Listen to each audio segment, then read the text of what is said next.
우리 오늘 초임안반에서 특별 활동으로 이렇게 유익한 강의를 들었는데 들으신 분 생각나나요?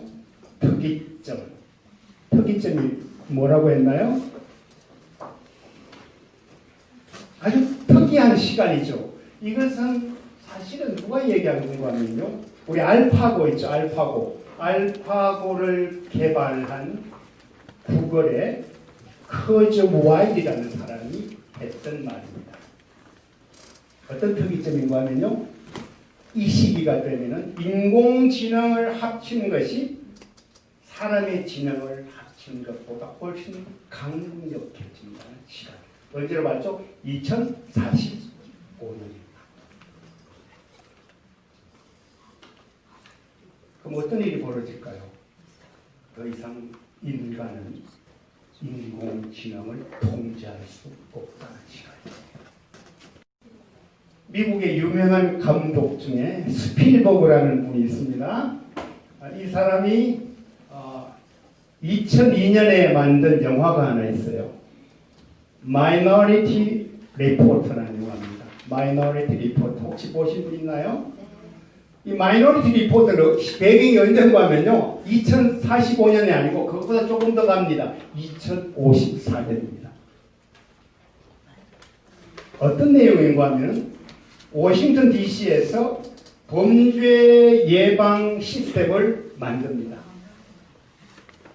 미리 저놈은 살인할 자다라는 사람을 찾아내서 체포하고 가둡니다. 그러면 살인이 안 일어난다는 얘기죠. 뭐랄까, 과학이 발달하면은 아마 그런 것이 생길 거라고 생각하는데 그런 의미가 아니고, 그 발달한 과학 중에 무엇을 이용하는가 하면 예지자를 이용합니다. 사람을 이용합니다. 인공지능을 이용하는 게 아니고요, 예지하는 능력이 있는 3명의 여자를 활용해서 정보를 얻어내고,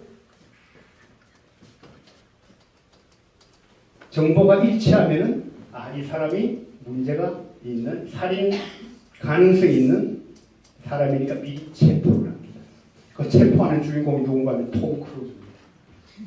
그 내용 중에 들어가면 본인이 살인을 하는 그런 막 이런 예지가 막 일어나고 해서 하는데, 제가 그 얘기를 하고자 하는 얘기가 아니고, 그런데 3명 중에서 의견이 불일치합니다.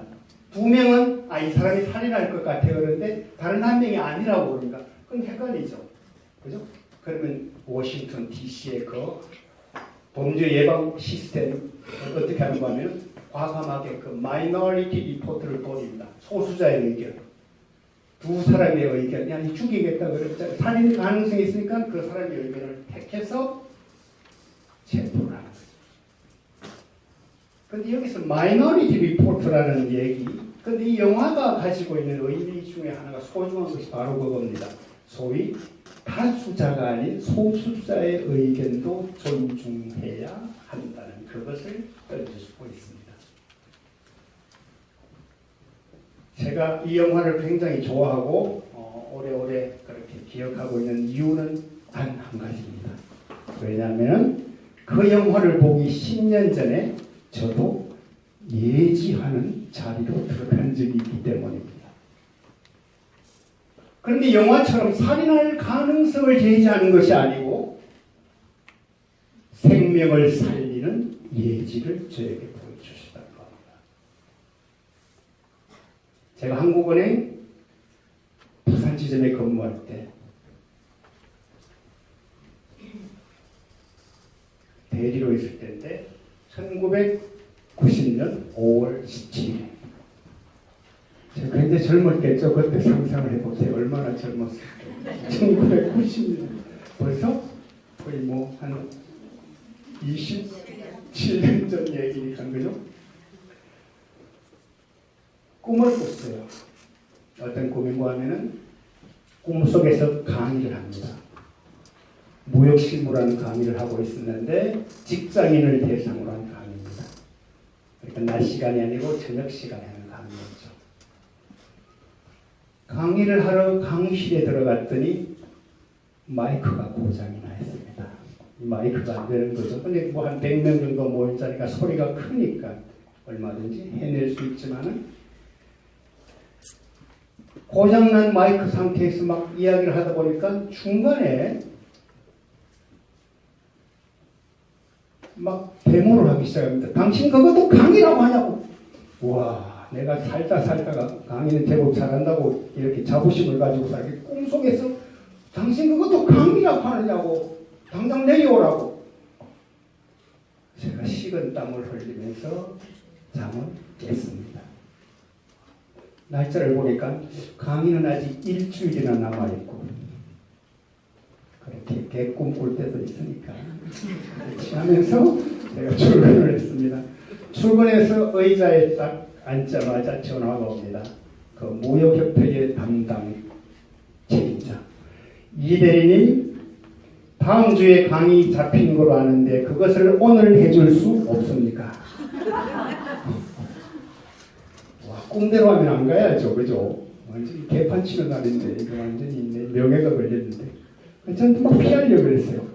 제가 오늘 뭐 좀 몸도 안 좋고 그랬더니 이 책임자가 하는 얘기. 이 갑자기 시킬 때는요, 강의를 잘하는 사람한테 부탁하지, 언제 발도 할 수 있는 아무한테나 안 합니까? 이대리님 아니면 할 수가 없습니다. 제발 좀 떼워주세요. 그래서 제가 하겠다고 했어요. 하루종일 제가 기도를 참 많이 했습니다. 하나님 오늘 제가 간밤에 주여 지난밤 내 꿈에 본 그것이 일어나지 않게 주십시오. 저녁 시간이 되어서 퇴근하고 무역협회 한국은행 그 부산지점 굉장히 가까운 데 있어서 멀지는 않았어요. 뭐 조금 걸어가면 되니까 걸어가면 참 생각이 많았습니다. 오늘은 진짜 기분 안 좋다. 왜냐면 이 강의가 한 4일을 계속 하루 3시간씩 4번을 합니다. 책은 이거보다 교재는 더 두꺼운 거예요. 첫날부터 이게 망치놓고 나면 이게 완전 4일 동안 이게 내 책변이 안 쓰잖아요. 강의실에 들었었습니다. 들었을 때 나한테 전화를 했던 그 책임자, 그 대리가 마이크를 붙잡고 있습니다. 와, 이거 마이크 왜 안 되지? 좀 전엔 됐는데 왜 안 되지? 제가 그때 좀 머리가 쭈뼛했어요. 그죠? 아무리 고쳐도 안 돼요. 뒤에서 뭐 김진일 형제 아무리 이렇게 조작해도 안 되는 그런 일이 벌어집니다. 제가 그랬어요. 대리님 그거 못 고친다. 그냥 들어가세요. 자포자기에 모드로 들어갑니다. 근데 강의를 이게 마이크 없이 하잖아요. 그러면 아무리 소리가 커져야 되고 듣는 사람도 힘들 수도 있죠. 멀리 있는 사람은. 제 목소리는 그래도 크고 괜찮은 편이잖아요.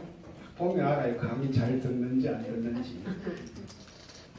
첫 시간 하고 10분 쉬고 또 50분 하고 10분 쉬고 3번입니다.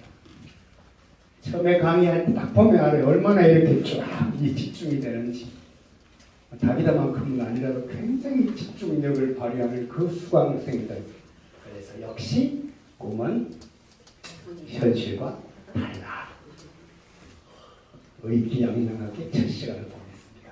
둘째 시간 제가 박수를 받았어요. 야, 이거는 커녕 박수를 치는 거예요. 강의를 하는데 왜 박수를 친 거 하면은 이 책이 두껍잖아요. 그 다음에 이 사람들이 전부 낮에는 일하고 밤에 그거 하는데 시험을 꼭 쳐요. 다 끝나고 나면은 시험을 치는데 이 책 다 읽으려면 이게 쉽지 않잖아요. 그리고 시험 부담이 있으니까 제가 이야기를 했어요. 여러분 강의 마치고 나서 맨 마지막 시간에 학기 마치면 시험을 치는데 그 시험 예상 문제는 제가 가르쳐 줍니다.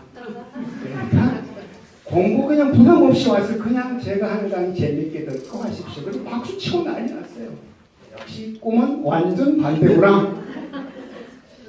둘째 시간 마치고 마지막 셋째 1시간만 때우면 이제 그 꿈은 사라지잖아요. 제가 교탁에 딱 섰는데 쪽지가. 제가 그 쪽지를 보는 순간 어땠는가 하면 저도 감이 있잖아요. 누가 나를 강의 잘한다고 이렇게 칭찬하고 하는 것 아니라는 걸 저는 직감을 했어요. 제가 신앙생활을 하면서 하나님과의 교제나 만남에 관해서 그 당시만 하더라도 굉장히 하나님의 음성 듣기에 제가 굉장히 빠져 있을 때이기 때문에 작은 것 하나도 저는 그대로 이렇게 놓치지 않았을 때 이것은 분명히 이것은 꿈이 이루어지는 시간. 제가 그걸 폈어요.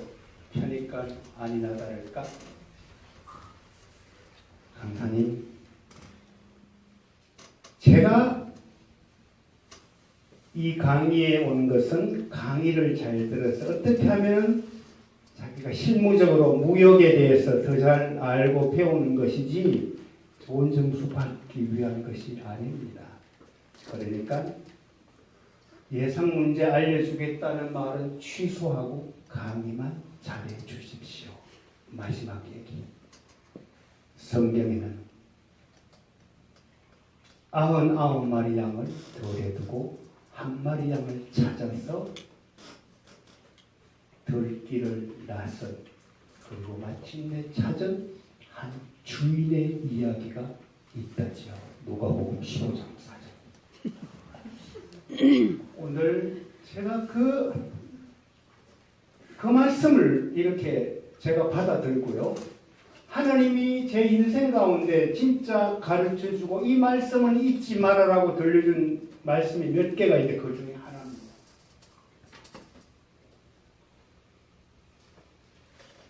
제가 무슨 얘기를 했겠습니까? 아마 제가 꿈에 보지 않았더라면, 그 꿈을 보지 않았더라면 반전시킬 수 있죠. 뭐로? 100명에게 투표하는 거예요. 문제 가르쳐 줄까요 말까요?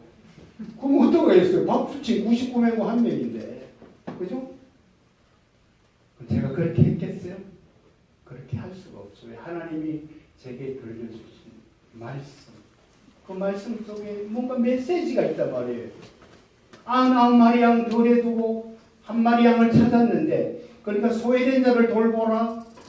뭐 이런 얘기를 하는 정도가 아니란 얘기예요. 왜 그렇게 보여주셨던 것은 그 속에 그 이상의 깊은 아버지의 마음이 담겨 있다는 얘기죠. 그래서 제가 이 얘기를 했습니다. 여러분 오늘 마이크 안 냈죠? 꿈 이야기를 했습니다. 꿈 이야기를 다 듣고 제가 이런 얘기를 했어요. 예상 문제를 가르쳐 주지 않아도 되겠습니까? 저는 저에게 이 쪽지를 전해준 이분의 의견을 받아들이고 싶습니다. 대신 저는 최선을 다해서 강의를 할 겁니다. 제 강의를 듣고 나면은 여러분은 그 무역금융에 대해서 완전히 알게 될 정도로 제가 최선을 다했습니다. 그랬더니 수험생들이 뭐라 그랬겠어요? 가르쳐주지 말래요. 뭐 기적 아니에요 그게? 아니 힘든데 가르쳐준다 그건 뭐가 있어요? 공부 편하게 하자는 얘기인데. 그래서 저는 그 쪽지를 뭐라고 부른가 하면 하나님이 내게 준 마이너리티 리포트.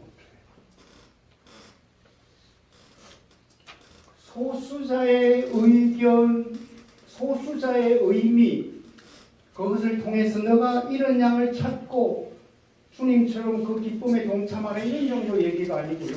왜 이것이 하나님이 이 말씀을 너에게 주셨느냐는 것을 곧 알게 될 거라는 약속이 있는 마이너리티 리포트가 됩니다. 실제로 제가 그 꿈 이야기를 통해서 중국에서 한 대학생에게 찾아가서 하나님이 그 생명을 살리는 현장을 실제로 볼 수 있었습니다. 한 분은 중국 산둥성에, 제가 한국은행 홍콩 사무실에서 출장을 갈 기회가 많았기 때문에 산둥성에 가서 대학을 찾았어요. 제남에 있는 산동대학인데 제가 대학교를 찾아가는 이유는 간단합니다.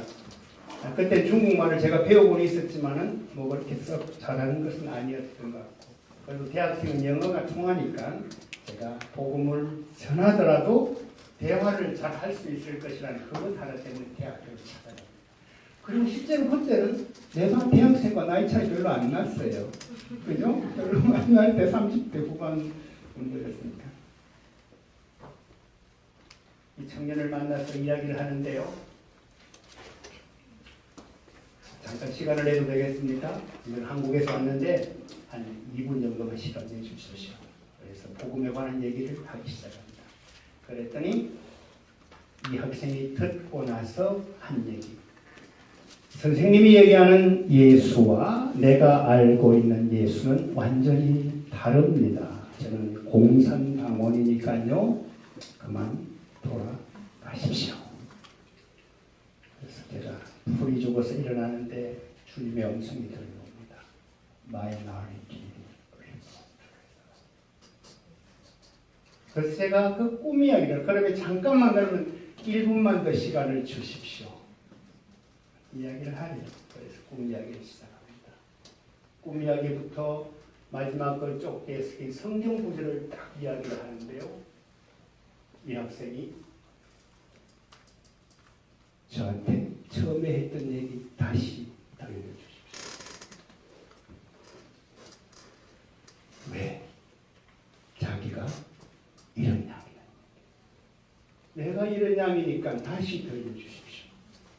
그리고 나서 그가 예수님을 영접하고 어린아이처럼 기뻐하면서 갑자기 뭘 하는가 하면요. 볼펜 꺼내더니 자기 빈 노트 뜯어가지고 시를 씁니다. 하나이다 50년 정치로 허피 위안님 이렇게 쭉 나가는 중국말을 수학하기 시작합니다.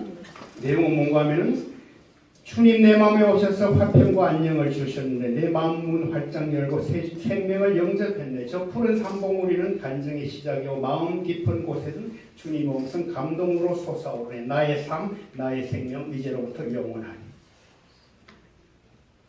주님을 만나고 불과 한 2분 정도 이걸 써가는데요. 그 시간에 이런 얘기가 어떻게 나오겠느냐.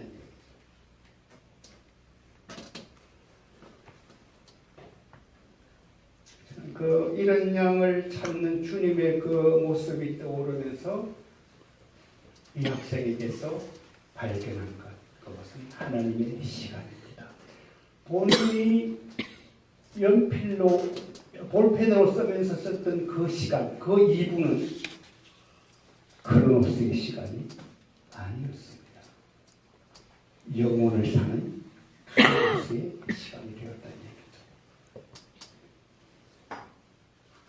저녁이 되고 아침이 되고 이것을 체험한 이 학생에게서 저는 그 뒤로 어떤 생각을 하게 되는가 하면요. 우리는 선교에 대해서 우리가 열심히 이렇게 나가서 복음을 전하고 하는데 그 선교의 중요한 주체, 실제로 선교하는 분은 누구다? 하나님입니다. 제가 해서 만들어내는 게 전혀 아니라는 것을 하나님이 어떻게 선교합니까? 그것이 바로 카이로스의 시간이 작동된다. 천지를 창조했듯이 인간을 창조했듯이 동시에 우리의 생명을 새롭게 창조하는 시간. 그 시간들이 우리들에게 많이 확인되었으면 좋겠습니다. 그런데 누가복음 15장에 이런 양을 찾는 주인의 이야기에서 놓쳐서는 안 될 것이 하나 있습니다. 그것은 뭔가 하면요. 주인의 기뻐하는 모습입니다. 하나님 편에서는 새 창조를 보고 기뻐하는 우리를 새롭게 만들어내는 그래서 생명을 얻어내는 그 자리가 그렇게 큰 기쁨이라는 얘기입니다. 하나님의 기쁨이 큰 만큼 그 기쁨의 이유가 뭘까요? 그 기쁨의 이면에는 하나님의 사랑이 있습니다. 동전의 양면처럼 하나님의 기쁨이 이면에 하나님의 사랑이 있습니다.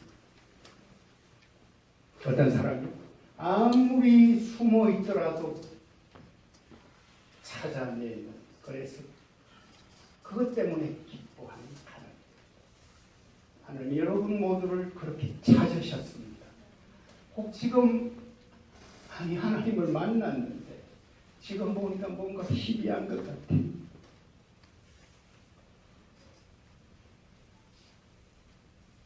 어떤 면에서 나는 바위 틈에 숨어 있는지도 모르는데요. 하나님은 그것도 보고 계십니다. 찾아내서 함께 가자고 이야기하실 겁니다. 하나님의 그 사랑이 우리가 이 땅에서 살아가는 이유입니다. 하나님이 주신 사랑으로 하나님을 사랑하고 이웃을 사랑하고 살아가는 것. 여러분 지금 그렇게 살고 싶은데 때로는 힘이 모자라는 경우도 있고 마음이 안 생기는 경우도 있는데 하나님의 시간을 사모하십시오. 지금 바로 일으키시고 그런 자리로 이끌어줄 겁니다.